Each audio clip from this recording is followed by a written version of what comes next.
Welcome to the Work Hard, Play Hard podcast. My name is Rob Murgatroyd, and I'm a former doctor turned lifestyle entrepreneur. Each week, I interview some of the best minds on the planet on the science of achievement and the art of fulfillment. Come take this journey with me. Excuses are over. It's time to live.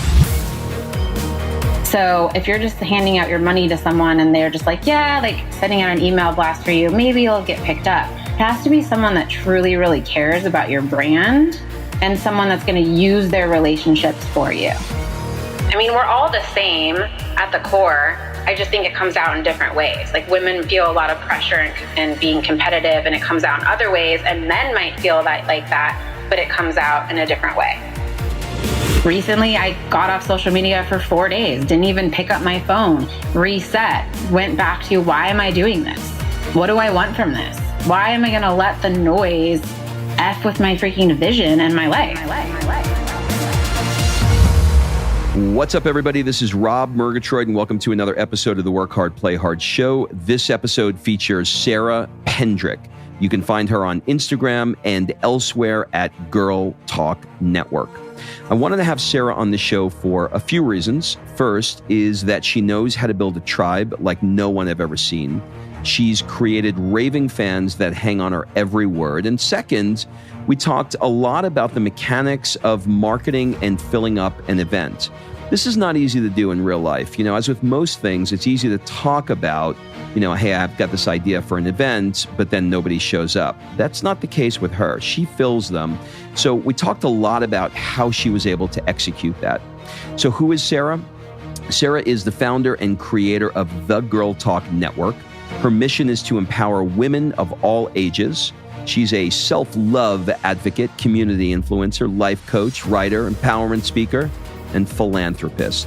She has a bachelor's in psychology and a master's in family therapy. And she's developed a famous women's event that benefits a custom empowerment program for young women. She travels all over the United States to speak to women and provides them with support, education, and empowerment. So I first met Sara in my mastermind and was absolutely blown away by her ability to read a situation, create a solid plan for it, and more importantly, have incredible belief in what she wants to accomplish. So you can find Sara on the socials at GirlTalk Network. Be sure to take a screenshot of this episode, share it on the socials, and remember to tag me and GirlTalk Network and let us know what you thought.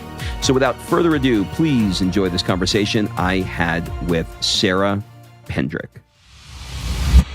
Sara, welcome to the show. Hey, Rob. Thanks for having me. I'm super excited for this. You know what? I am super excited because this is my first official Girl Talk conversation ever. It is. What do we do? I mean, do I have to like how do girls talk? I don't even know what to do. I'm going to screw this up. No, you're not. You can do girl talk. You know what? I have no testosterone in my family whatsoever other than me. Even the dog is a female. See, so you know.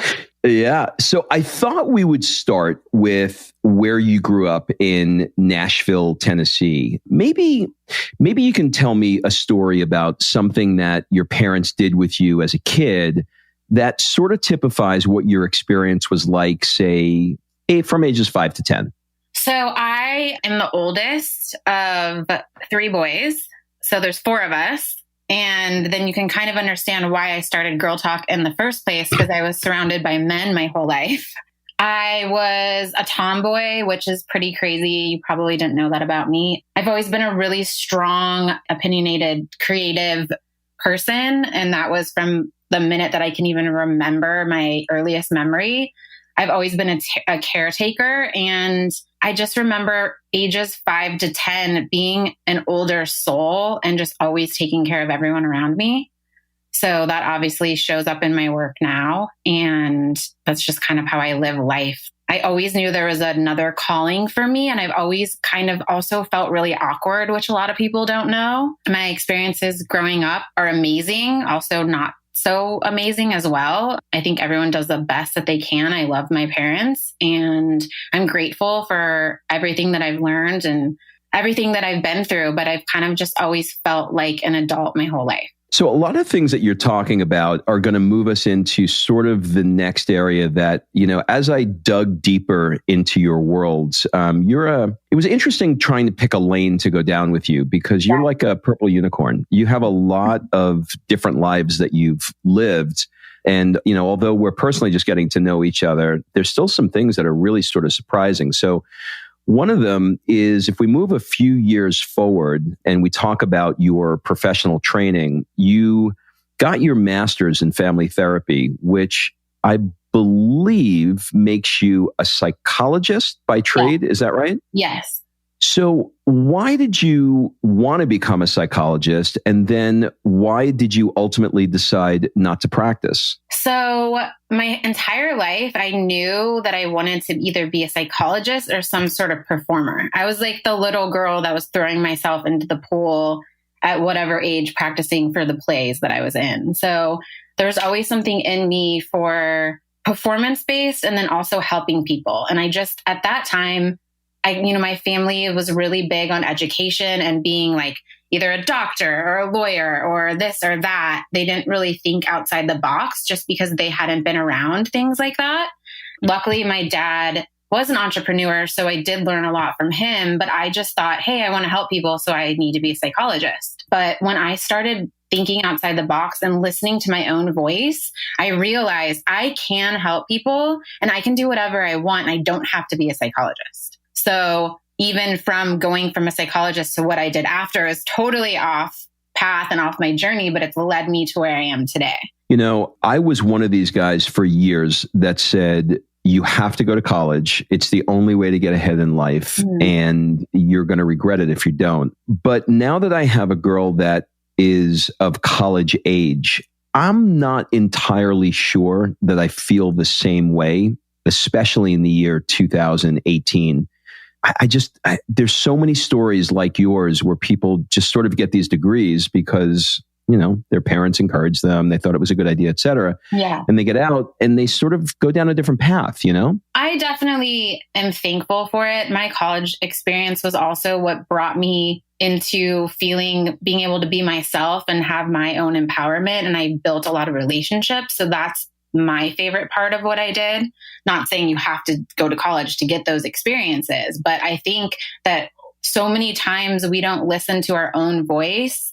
And so, it brings us down a different path, but then it's okay because you're always going to get right back to where you're supposed to be. Do you have a particular practice that allows you to listen to your voice? In other words, meditation, journaling, things like that. How do you quiet the mind? Because you're naturally I would describe you as sort of introspective, a thinker, calm. Did I get that right? Yeah. So for me, focusing on what I'm grateful for, I do have a hard time, maybe just because it's also the entrepreneur side of me, quieting my mind and being like, okay, I got to do this. And this is on my calendar and I'm supposed to be here. I'm supposed to do this, all those things that we all feel like. Really what everyone should know is none of us have it together and we're just all figuring it out along the way. So when I'm like, oh, but this person has it together, I don't have a minute to meditate. It can be tough, but I do a different type of meditation where I listen to music and then I listen to the meditation that brings me through what I'm grateful for. So I'm not just, clearing my mind. I'm thinking about what I'm grateful for. And that really helps me to start the day. And then I think we have talked about this before. I do the writing, like the spitting out of what's bugging me, what's not going right. I get that all out and then I go back to what I'm grateful for. And those have been really life-changing and really helpful for me because like you said, I think a lot, but I also have a very strong intuition. So it's like I have these two sides of me that are kind of opposite. So let's move forward a little bit. Let's go to 2011 when you took a trip to LA to visit a friend and you decided when you got there, I'm here in LA and I am not going back to Nashville. Can you sort of unpack that story for me a little bit? Yeah. So once again, just kind of doing what other people told me that I should do or not wanting to upset anyone and not really listening to my own voice. I had wanted to live in LA for a while. I just felt something there. I felt that I needed to be there. I didn't know why. And because I didn't know why, I didn't take action. And I went to visit a friend, like you said, and I literally, like, I had an apartment in Nashville. I was building a whole like boutique business. And I literally was like, I'm not coming back.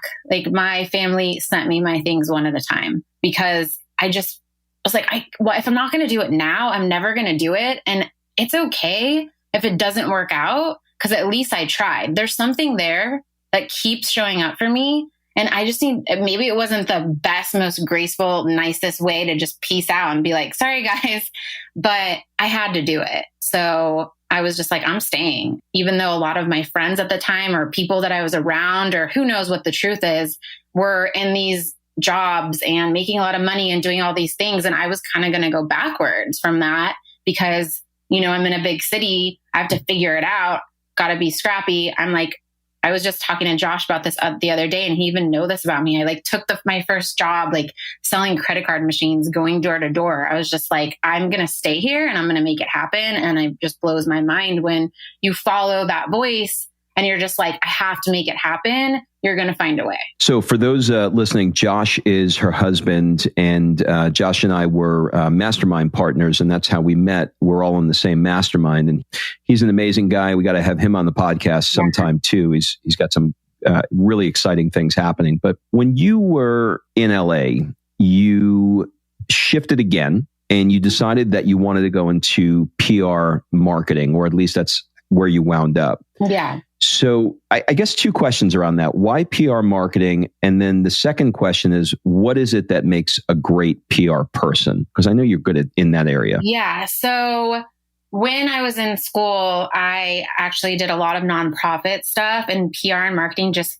came really natural to me. So I did that for events and my volunteer thing. So that was just a skill that I had learned in school and doing different events and just being out there giving back. So in my, like, I have to make this work, and I'm doing the credit card thing, I realized like, this is not for me. I don't even know, is this shady? Like, I don't even know. Like, this is just not for me. So I just thought about, what am I good at? And I went downtown in the fashion industry and pitched them whatever. I don't even remember what I said. I'm like, I can help you build your business. I can help you with PR and marketing. And I literally was living in the Devil Wears Prada, if you've seen that movie, or anyone that's listening, in the fashion industry, parts that I love, but also dealing with, you know, things that I dealt with when I was younger, with bullying and women being terrible to each other. I was like right in the heart of that. And so then I took that and was like, I don't want to schlep downtown in the freaking, I know people get annoyed about this, but the 405 is a real thing, in traffic every morning, going through these like not safe towns, doing all this stuff. And I took that and then transitioned to have my own clients and was able to work from home. What would you say makes a great PR person? So what makes a great PR person is, I guess it depends if you're looking for a PR or if someone is looking to be a PR person. It kind of differs, but someone that's actually good at building relationships and is going to hustle. Because I hate when people are like, it's true, oh, you pay for effort. It is true. So if you're just handing out your money to someone and they're just like, yeah, like sending out an email blast for you, maybe it'll get picked up. It has to be someone that truly, really cares about your brand, and someone that's going to use their relationships for you. Got it. All right. So now the pieces are starting to come together, and it's no surprise to me that the path that the universe led you down was perfect for what we're going to talk about next, which is your company, GirlTalk. Mm-hmm. Can you place us on the day that you sat down and started writing all the things you wanted to do and all the things that made you happy, and how the seeds of that writing ultimately became what is now known as GirlTalk? Yeah. So first, I actually had my first business plan at 15, which is GirlTalk, which is pretty crazy that I came across that maybe like a year ago. So I got into the PR marketing world. I was making a lot of money. I was helping people, which is what I'm good at, but also what lights me up. But I wasn't following what I knew my calling was. Obviously, I knew that I was meant for something else. I kept going down these wrong roads and not listening to my own voice, which was making it take longer. But at the same time, going down these other paths also helped me. Like, I went from psychology to marketing. And now look what I'm doing with GirlTalk. I mean, I'm using psychology and marketing. So I just sat down one day. I really get this from Tony Robbins, and just thought about, what would I want my life to look like if there was nothing stopping? Nothing mattered. It didn't matter. Money didn't matter. Time didn't matter. The people that I knew, like, what would I actually want? So I was just writing it out. If something came into my mind, like, oh, well, then you have to make this or do that, or you have to know this person. I'm like, no. Like, just write it out. Because I got to that point because I was making a lot of money, but I wasn't fulfilled, and I still wasn't living my purpose because I was listening to what other people thought, and I was giving into those pressures, and I was giving into I'm this age and I'm supposed to be here. Look what everyone else is doing. Like, why do I feel like this? And I just got super exhausted from living like that. And I'm like, I'm going to do what I want to do. And I'm just going to, what do I want? Sometimes people also don't know what they want. So if you just take that time, you could take 10 minutes even right now after listening to this and be like, what really makes me happy? And that was huge for me. That's not an easy question to answer. I mean, if one of the things I once heard Oprah Winfrey talk about, she was pretty dramatic about it. And she like grabbed somebody on one of her shows, and she looked at her dead in the face and she goes, what do you want? Uh-huh. That is the most powerful question you'll ever ask yourself. Yeah. It sounds so counterintuitive, but nobody asked that question. Well, what do you want? Yeah. And I think people, they're like, oh, they get kind of intimidated by the question. Like, oh, I'm supposed to know. I'm supposed to have this good answer. I'm supposed to like, no, that's why you write it out. It could be something so silly. Like, I love surfing. I love making green tea. Like, just literally what actually makes you laugh. If you have to think about it, what had happened in this last week that I thought was awesome? Like, you write it down and so much comes for that. All right. So we've been dancing around Girl Talk. Yeah. Can you explain what Girl Talk is and why you created it? Yeah. So Girl Talk is a movement. It's a ton of different things. I have an event that's a weekend retreat for women where we all come together and just put down our armor and give ourselves permission to do you. Like, be you, not in like a cheesy way, but we all need to stop making it so hard for each other and stop living this like hamster wheel of like the way I felt, getting exhausted. I'm supposed to be here. I'm supposed to do this. Like, but I really have a calling to do this, but I have all these people in my ear. Just to really have a safe place where we can feel supported and empowered. People call it like a wedding for women. And then I bring in other speakers and panels, and people just really share their life experiences, but in a real way. So there's an event series. I also have a nonprofit where I take proceeds from that and I travel around the country and I talk to girls in high school and in college to give them what I wish I would have had back then, which is a mentor, someone that they can relate to, someone that can tell them like, hey, you don't have to have it all figured out. I'm standing in front of you right now. I don't even have it all figured out. Do you think that men have this issue as well, or do you think that this is more specific to women? No, I think that everyone has that issue. It's funny because even there will be some men at my events, whether it's a brand or someone helping, and I always laugh because the guys are sitting there like so in tuned, and then I hear their feedback after and they're like, oh my gosh, when she spoke or what you said, like, and they are just as motivated. I mean, we're all the same at the core. I just think it comes out in different ways. Like, women feel a lot of pressure and being competitive, and it comes out in other ways. And men might feel that like that, but it comes out in a different way. Like, you're angry maybe that you're not at this yet. And like, this guy's doing this and you're like, oh, whatever. I'm like, it just comes out in different ways. I just have this vision of this big, I don't know why he's heavy, this big, heavy cameraman sitting in the back with a tissue crying. Yeah, exactly. All right. So now you have this idea for what you want to create, and you walk over to the calendar, you mark April 23rd, 2016 on it, and you say, there's no turning back. I'm going to do this. Can you give people some color on what it was really like to have no funding at all in place, but a big vision for what you wanted? And how did you deal with all those fears? This is where I really say, try. Even if you're sitting here and you're like, oh, well, that question, what do I want? Just try to start writing things down, because I got really clear on that. And I said, April 23rd, didn't renew any of my PR contracts, literally didn't. I used my own money to fund my first event and fund my nonprofit. But I just knew it. Like, I was so sick of not doing it. So that's my story. I was so sick of not doing it that there was just no other way. I wasn't going to live like that anymore. So one thing, and I help people on this in different ways because they're like, how do you do this? How do I start this? I started in my own community and realized that the one thing that you want to create, or the event or the podcast, whatever you want to do, there's a need for it. If you feel like you want to do this and there's a need, then there's a need. So you just got to go talk to people. And it does suck. You do feel those fears, but the only way to push past that is to do it.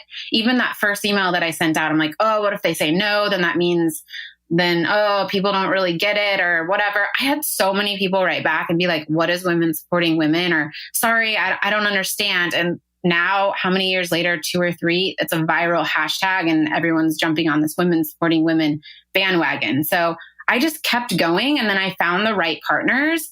And then when I got to just decipher through the mess of people like not getting it or being too busy, it's nothing personal when people say no.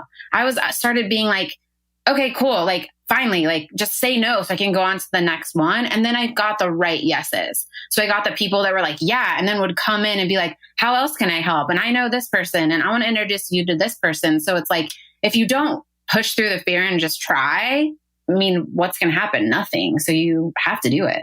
So you just went through, you faced the fear, you did it, and you at some point said, fuck it. Yeah. It's exactly. like, it just doesn't matter. Yeah. It just doesn't, like, what's the worst that's going to happen? Somebody's going to reach their hand through the computer and choke me? Exactly. Like, nothing's going to happen. Well, what's the worst that's going to happen is you're going to stay where you are and you're going to feel shitty. And follow your dreams, follow your heart. You know, people talk about the 10-year overnight success, and I think that concept is appropriate here for you. And I'm sure that, you know, people looking in from the outside ask you how this thing blew up so fast. And when you hear that, what do you tell them when they ask you that? I laugh, and I could get sucked into this too because of social media, but it's funny because it's like, even when people are like, oh, then you did it in 3 years. It's like, actually, it took like 20 something years. I mean, think about all the different roads I went down and different paths and not listening to my voice, not doing what I wanted to do. I mean, it's been my whole life. So there's no such thing as overnight 10-year success. I mean, there's no such thing as that. So, and the thing with social media is that things are happening so fast and you're not seeing the true story. And social media is sort of new. So you're just seeing like, oh, well, they have 100,000 followers all of a sudden. And then you get down on yourself, but it's all bullshit. Like, there is no such thing as overnight. No, but I do get very jealous of the number of followers you have. I will tell you that. Yeah, and that wasn't overnight either. So I know it wasn't. So I want to talk a little bit about events, because a lot of people who are listening to this are aspiring entrepreneurs. Either they are quote unquote influencers, etc., and they're considering doing events. And I think that one of your areas of expertise is events. So I want to dig in just a little bit for some people. And some of these questions are self-interested because I've never done an event. And if I ever do, you definitely would be the one that I would call. So how should people approach planning an event like you have with Girl Talk? In other words, maybe you can describe physically what the room looks like, how many people are there, what the makeup is. And maybe you could just kind of give me what the playbook is for producing something like that, just high level. Yeah. So high level, the one thing that I did, and I would say this for anyone, is think about how you want people to feel when they're at your event and after they leave. Because I think people jump into planning an event and they're like, I saw this at this event, and I'm supposed to have this, and my event's not good if I don't have X, Y, Z, or if I don't have this person speaking, and that's just going to overwhelm you. So you have to think about, what do you want people to feel when they're at your event and when they leave? And then think about that, know your answer, and then you start planning. Like for me, I wanted women to feel safe. I wanted them to feel celebrated, and I wanted them to feel good. So I reverse engineered my event that way. I worked my ass off to get every sponsor, every partner, do a ton of trades. That's another reason why I built up my social media, because I wanted to use it to make my events amazing, to make them have flowers everywhere, for women to walk into this room and be like, oh, wow, this is for me. And then I also do the content on that as well. I ask the questions. I bring the women in there that are walking the walk, not just because they're a big name. I have a panel of people in the community so they can see women like all of us. You don't have to be whoever to make it. And all these women have so many stories. I really wanted women to drop their guard and know that we can do it and feel amazing and feel empowered when they leave. So because I knew how I wanted them to feel, I planned my event that way. Like if you're going to do an event, I know a lot of what you're about. You would plan it for people to embrace working hard, but embrace the play part of it. So what would your event look like? You know what I mean? Okay. So for you, it was about making them feel safe and celebrated and making them feel good. So you just had to reverse, I'm just thinking this through. Yeah. So you just had to reverse engineer what that, I guess you use that as a lens for every question you ask yourself. Would this speaker be in alignment with making somebody feel safe? Yeah. Would this, got it. What would I have to have? Like, what would we do? You know, what would we do at this break, or how would we open up? Like thinking about it like that. Whatever do I need to have there to make this happen? All right. What are the key lessons that you learned from the first event? And maybe how has your thinking changed or evolved since you've done the first event? So the key lessons I learned, which would be helpful for anyone that's wanting to start anything or an event, was just to ask, because you might think this person isn't going to show up, or you're not going to get this press coverage, or you're not going to get this sponsorship, is just to ask. And you'll be really surprised. There's a lot of people out there that want to help you and want to make things happen. And the biggest thing that I learned is that people just want real. Like my first event, I got super nervous a few days before because I wanted everything to go perfect. I got out of that mindset of why I was doing it and how I wanted them to feel. And I was more focused on like, if this doesn't happen at this time. And I just realized that's such BS. And you just have to be real, because that's what people are craving. People are craving real. People are craving the truth. They're not craving these perfectly produced, there's nothing that can go wrong. Like it's just not how it is. Even with videos, like people just want real. Is there something that comes to mind that felt sort of manufactured when you first did it that you either, pulled out, deleted, or changed at the second go around? Just the pressure. It's crazy because now I go around the country doing speaking, but at the time I was really nervous and I had this whole planned out speech and I was going up the stairs like shaking right before. And then I was just like, F it, and went up there and told them, this is why I'm doing this, and spoke from the heart. And instantly within 5 minutes of the event, you could see the change in people as when they arrived, not expecting, feeling weird, being like, I'm by myself. What is this? What's this woman going to do? I just felt the energy in the room change. And that's when I realized that in everything that we do, we just need to be ourselves. I know it's sometimes hard, but you're not going to get anywhere unless you're yourself. And if you do get somewhere, it's going to come crashing down on you at some point if you're not being yourself. What do you think people pay too little attention to or too much attention to when they're planning an event? I think those details. I think they freak out about, how many people are going to be there. What if this goes wrong? What if they have their like heart set on a specific speaker or a specific something being there? And I think it's great to have those goals, because then you can manifest it and like, this is a person that I really want to be there, because why though? Not just because they're so-and-so and they bring ticket sales, but why do you really want them there? I think that people overthink too much and they get really caught up on, I've never done an event, so this is hard. I mean, event planning is hard, but anyone can do it. For somebody who is just starting out, what would some good goals be and what would some bad goals be? It just goes down to don't put pressure on yourself. I think the biggest thing would be planning the date, because if you don't plan the date, like that's what I did. I planned the date April 23rd and there was no going back from that. Plan the date, tell people. Your first goal would be to know what does it look like? What is my reason for planning this event? How many people do I want to get there? It's okay if that many don't come, and just really, your goal should be to do it. I mean, my events now are so different. But that's great. That's great. Just do it. Like my events, I look back at my first event, sold out. I was in all these publications that people pay to be in, and I didn't pay for it. It's like, holy crap. Like now I'm coming back celebrating it now when I should have celebrated it right then, but just do it. Literally.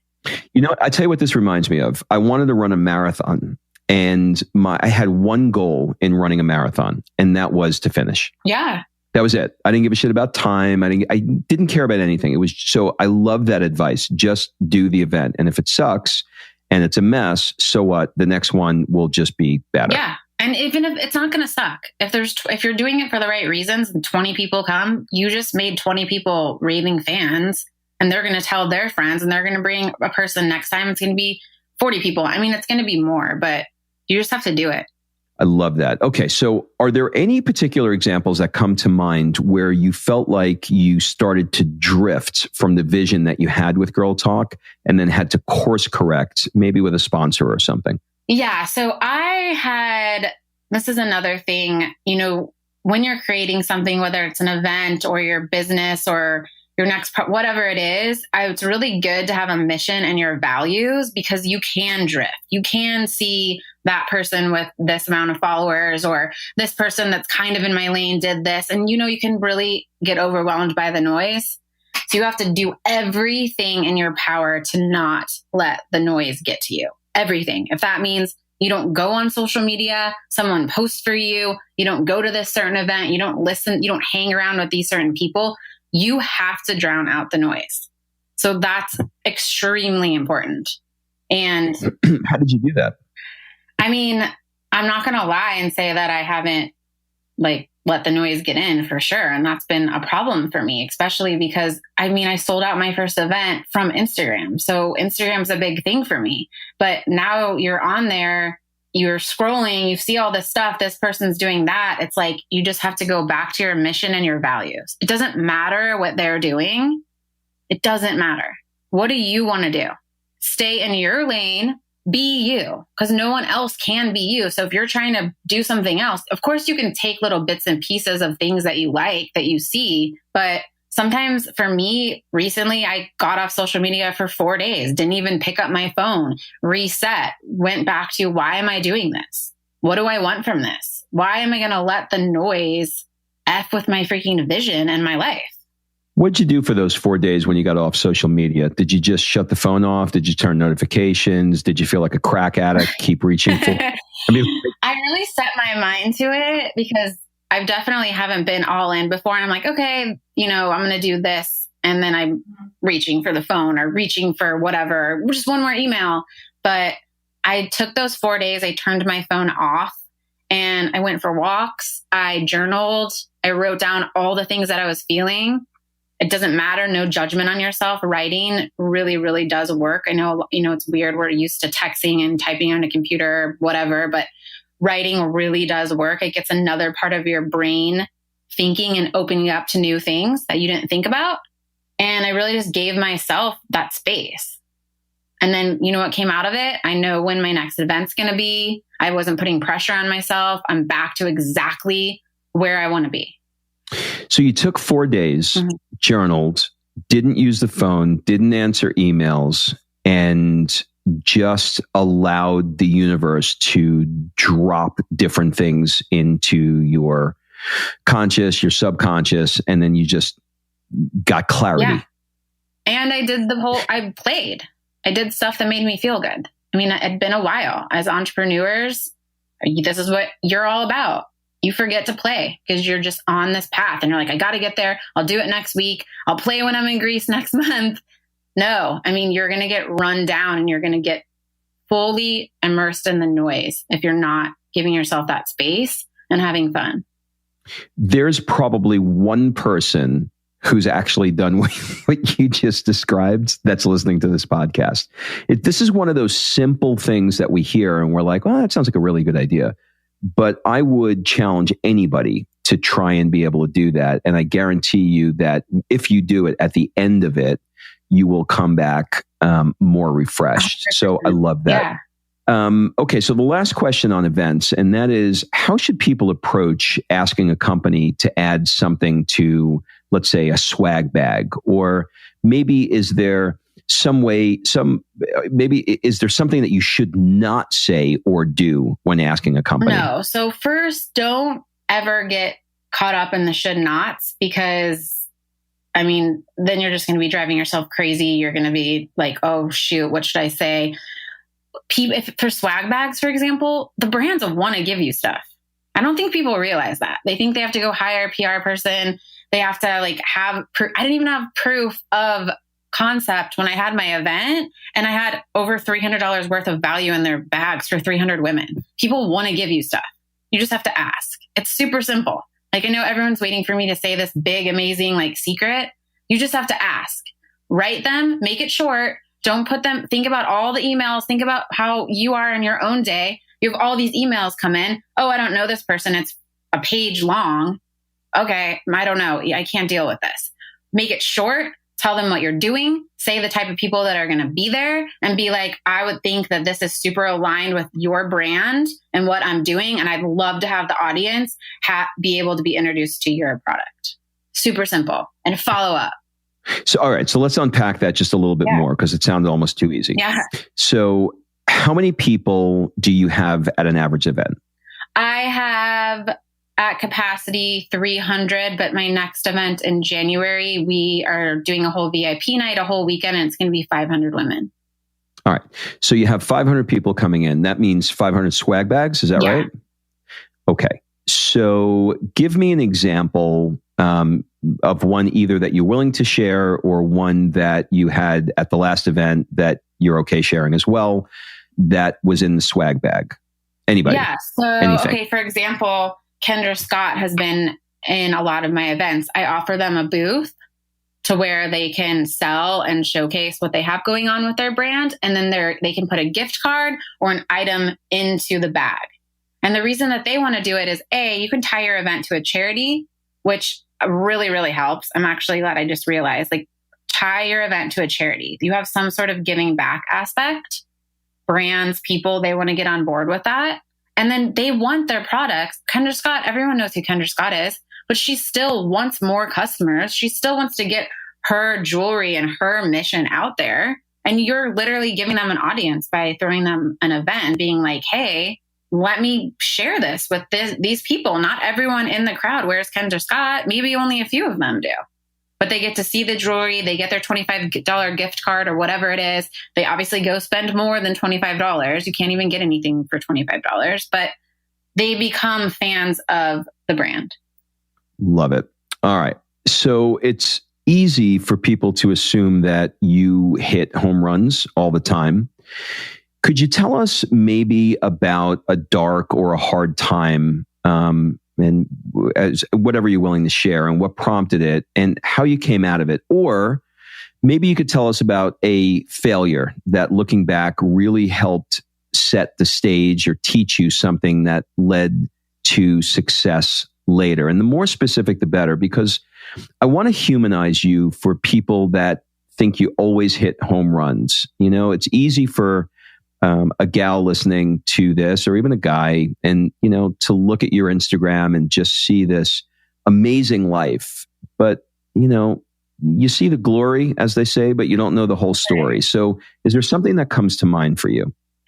Well, there's a lot of things. I mean, there's no such thing as anyone having the perfect life. And for instance, I was raped in college, and a lot of people don't know that. I share my story, but it's not all the time that I do. And that could have brought me down. And it was exactly at the place where I was starting to listen to my voice. I was out there by myself, feeling empowered. And, that obviously took me down. And it is an absolutely terrible thing. If I could go back and change it, I wouldn't. And that might sound weird to people, but it made me the person that I am. It made me be able to create Girl Talk. Now I take what my worst day was and make it my best day. It's one of the reasons I even do the event. And honestly, I struggle every day because of that, because of being bullied, because of my own insecurities and feeling awkward. I mean, I know that maybe the way I look, or you're looking at my Instagram, you have no idea that I feel awkward. I feel awkward. I'm a really creative person. It's kind of like a tortured artist. I feel awkward. I'm not good at networking events. And for my company and my business, that's what I have to do. But it's a struggle. Like, things are struggles. I've had addiction in my family that I've dealt with recently, and having to drop everything and help. And I mean, nothing is what it seems. Thank you for that. That was awesome. I think a lot of people can learn a lot from that. All right, switching gears to my favorite lane, which is the world of Play Hard. And I am super excited that you get to step into my world of Play Hard next week when we're on the beaches of Mykonos, Greece. So oh my gosh, I cannot... Yeah, not this weekend. I mean, this podcast will launch at a different time, of course, but by the time you guys are hearing it, we will be back, and you can go back on her Instagram. I'm predicting the future. You can go back on her Instagram and look at all the pictures, because that's when this will come out. Okay, so let's do a little check under the hood and move into the play hard part of your life. Most entrepreneurs are super driven, and they just don't take the time to play. Now, play does not have to be spraying champagne in Saint-Tropez, although it can be. Sometimes spending more time just reading a book is even sexier than that. So it's different for everybody. If you added more play in your life, what kinds of things would you love to add? I would add more of those days where I just shut everything off. That was really powerful and healing for me. And I know what it's like. I am an entrepreneur, obviously, but I know what it's like when people are on their path of, I'll do it later, but you're going to wake up and be 70? And like, you've been saying it for years, I'll do it later. It's like, what's the cost of life by living like that? I mean, that's the way, and I've lived like it. Josh and I were just talking last week, like, what is this worth? What are we doing if we're just constantly hustling and not enjoying what we have now? And so enjoying can be, like you said, reading a book. I love listening to audiobooks. I love going for walks. I love to be doing the champagne thing in Saint-Tropez. I'm sure we'll be doing that a lot in Greece. And I'm excited for it. And I've gotten to the point where it's like, I'm not going to work for a week in Greece, and I'm happy about it. And it's going to make me better. It's going to make me a better wife, a better friend, a better founder, a better speaker. And that's just the thing, that people are in this rat race thinking that, and I do it too. So I'm not like preaching that you're going to break down. And I've been in my worst times and my least creative states when I'm living like that and not playing. It's so great. Other than time, what's the biggest block, challenge, or struggle with adding more play into your life? Just getting in my own way. I mean, there shouldn't be a struggle. It's just getting in our own way, being like, I can't do it, or I'll do it tomorrow. I mean, think about how many times you say like, yeah, or I'm waiting till Greece to have fun. I mean, that's ridiculous. It's absolutely crazy. If you could spend a month anywhere in the world, where would it be and why? Now, and you can also answer this question as the back end of this question, let's say, is I really want to know about your 6 months in Italy.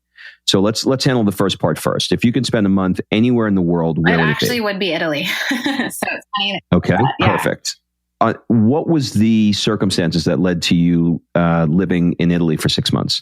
I went there for the summer. My family's Italian, and it's just the first place that I had gone to in Europe. I wanted to go and live there. I wanted to speak Italian. I was just one of those things where like, I'm going to go do it for the summer, but I ended up staying for 6 months. And it was like my top life experience, I would say, because you cannot ask me to say anything in Italian now, but when I was there, I was on it. I was connected to my roots. I really recommend people knowing where they came from and going back there, because there's something to be said for being connected to where your ancestors and where it all started. There's just something that really grounds you and makes you feel alive. And Italy is just the most amazing place. If everyone could have that experience, oh my gosh, I just wish that for everyone. And that's a goal for me, to be able to go 2 months out of the year and live in Italy and just be like, you take a nap whenever you want. Everyone's so happy. There's so many successful people and they're playing. They shut down their stores whenever they want. And their quality of life is amazing. Where did you live when you were there? In Florence. Mm-hmm. So we'll talk offline and we'll have a lot of time to chat about this, but you are absolutely speaking our language. Kim and I got married in Positano, and we've been to Italy now 16 times. Oh, wow. And actually we'll be in Italy next week on our way to Greece. No, sorry, on the way back from Greece. We're going through Italy. And we're going to spend a little bit of time there. There's something about, they call it, there's two things that really struck me there. One is the concept that you're describing, which is La Dolce Vita, right? Which is the sweet life. And they have another saying called La Dolce Fa Niente. And that means the art of doing absolutely nothing. Yeah. And there is nobody other than the Italians that can do absolutely nothing as sexy as they can do it. Seriously. Okay, how old would you be if you didn't actually know how old you were? Oh my gosh, what a question. I feel activity looks wise, I feel like 25, but I feel kind of like an old soul in the things that I really care about and just how deep I like to go. I don't like the 25-year-old, no, nothing at 25, but I just am a really deep person and I feel like I've lived a lot of lives. So I love that answer. But yeah. I love that answer. And I'll be honest, the intention of the question was more of a physical one, to say like I'm 51, but I feel like I'm 30. Do you know what I mean? Like in terms of energy, that's kind of how I feel. But I loved your answer because your answer was so much more of a thoughtful, spiritual answer. You answered that perfectly. I love that. If you were on your deathbed, what would you most regret not having done? More play. Love it. All right, we're going to move into the last round of the show, and that is the rapid fire round. Answer as quickly or as slowly as you'd like. It's basically a first thing that comes to mind rounds. What would your friends say is one of your superpowers? My empathy and my creative side. I agree with both of those. What's one of those things that you're afraid of? Oh, I'm afraid of just letting too much time go by not living the way that I want. What's the one thing that you want to get better at? I want to get better at giving myself space.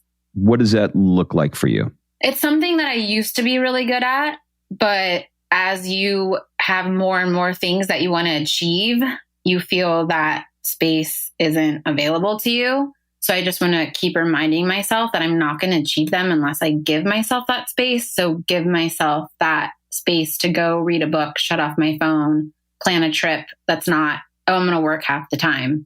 Got it. So it's basically giving yourself the time to do what it is that you want to do. Yeah. Are there any particular audiobooks that you love? The Universe Has Your Back. Who wrote that? Gabby Bernstein. Got it. Okay. Yeah. What is the one thing that you own and probably should throw out, but you never will? A ton of clothes. I'm like, I know that's going to come back like in 2 years. I got to keep it. That's awesome. Our mutual friend, Lori Harder, I don't know if you guys were friends. Maybe you were at this time. Do you remember when every week she was giving away another piece of clothes on Instagram? No, I never knew that. Yeah, it was a really creative thing. And she said, I have so many clothes that each week I'm going to give away one item. And she kind of made it fun. And every week she mailed something in her closet to somebody else. It was kind of cool. I could awesome? Get rid of it if I did that.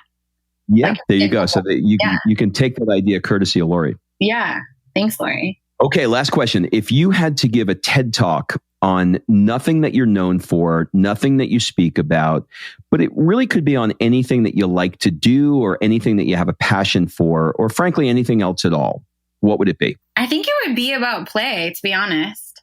Awesome. Yeah. Well, I will have you as a guest speaker at the first event. Yes. I'm going to help you with that. You have to do it. Just do it. I know you will. Right now it's secret, so we can't tell anybody. Okay. Do you have any final words, suggestions, or an ask for the people that are listening? If I could say this like so deep in my soul, like please drown out the noise, because you are meant to be doing something. You are meant to be successful, and you're meant to have that time to play. So just everything that you can do to take that time and really start fighting against the pressure. And if you help someone else to do that, that might help you. And we could really just make this movement to stop giving into the pressure. Well, that is a perfect way to wrap this up. Thank you, thank you, thank you. This was so awesome. Oh, thanks, Rob. I love that. All right. Thanks for listening. If you love this episode and you know someone that needs some help in either stepping up their work hard game or their play hard game, it would mean the world to me if you shared this podcast with them to help me get this movement out there. So if you like what you heard, head on over to iTunes, take 30 seconds and leave me a 5-star review, and I will be forever grateful. So until the next episode, excuses are over. It's time to live.